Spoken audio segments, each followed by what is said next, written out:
Hello, I'm Severin Suzuki speaking for ECHO, the Environmental Children's Organization. We're a group of 12 and 13-year-olds trying to make a difference. Vanessa Suddy, Morgan Geisler, Michelle Quigg, and me. We've raised all the money to come here ourselves, to come 5,000 miles to tell you adults you must change your ways. Coming up here today, I have no hidden agenda. I am fighting for my future. Losing my future is not like losing an election or a few points on the stock market. I am here to speak for all generations to come. I am here to speak on behalf of the starving children around the world whose cries go unheard. I am here to speak for the countless animals dying across this planet because they have nowhere left to go.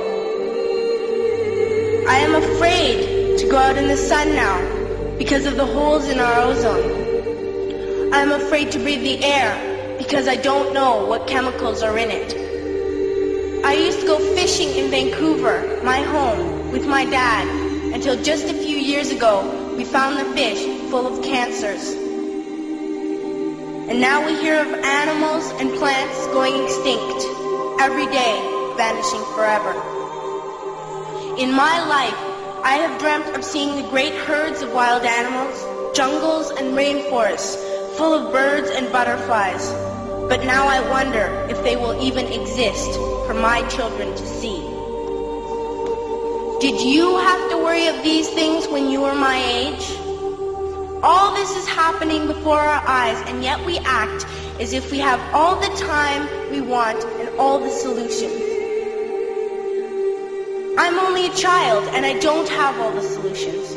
But I want you to realize neither do you. You don't know how to fix the holes in our ozone layer. You don't know how to bring the salmon back up a dead stream. You don't know how to bring back an animal now extinct. And you can't bring back the forest that once grew where there is now a desert. If you don't know how to fix it, please stop breaking it. Here, you may be delegates of your government, business people, organizers, reporters, or politicians, but really, your mothers and fathers, sisters and brothers, aunts and uncles, and all of you are someone's child. I'm only a child, yet I know we are all part of a family, 5 billion strong, in fact, 30 million species strong. And borders and governments will never change that. I'm only a child, yet I know we are all in this together and should act as one single world towards one single goal. In my anger, I am not blind, and in my fear, I am not afraid of telling the world how I feel.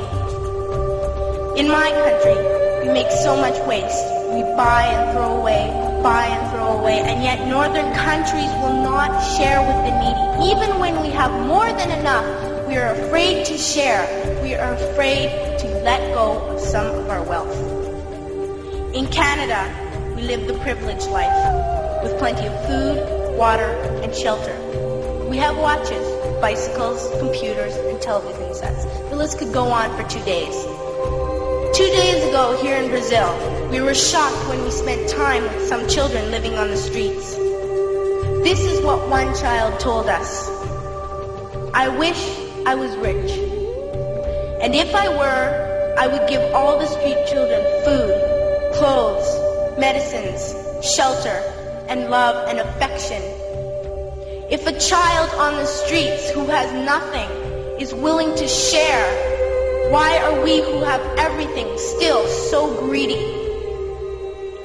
I can't stop thinking that these are children my own age, that it makes a tremendous difference where you are born. That I could be one of those children living in the favelas of Rio. I could be a child starving in Somalia, or a victim of war in the Middle East, or a beggar in India. I am only a child, yet I know if all the money spent on war was spent on finding environmental answers, ending poverty, and finding treaties, what a wonderful place this earth would be. At school, even in kindergarten, you teach us how to behave in the world. You teach us not to fight with others, to work things out, to respect others, to clean up our mess, not to hurt other creatures, to share, not be greedy. Then why do you go out and do the things you tell us not to do? Do not forget why you are attending these conferences, who you're doing this for. We are your own children. You are deciding what kind of a world we are growing up in.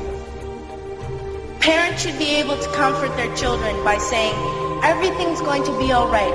It's not the end of the world, and we're doing the best we can.